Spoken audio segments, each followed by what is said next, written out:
Bukod po kay Herbert Matienzo na nag-resign bilang Executive Director ng Philippine Contractors Accreditation Board, may dalawa pang direktor ng tanggapan ang nagbitiw sa pwesto. At may ulat on the spot si Oscar Oida. Oscar?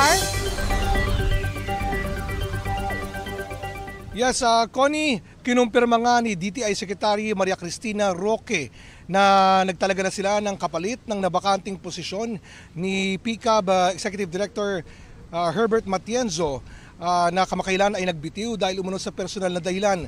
Bagamat sa mga sandaling ito ay di muna pinangalanan ni Roque ang nasabing kapalit.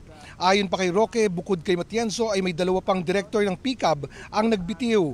Sa ngayon, mismong si Roque daw ang direktang mamamahala ng Construction Industry Authority of the Philippines o CIAP at ang mga implementing board dito, kabilang na ang Philippine Contractors Accreditation Board o PCAB. Nakapareham natin si Secretary Roque sa factory visit ng Department of Trade and Industry sa isang steel plant dito sa May Kawayan, Bulacan.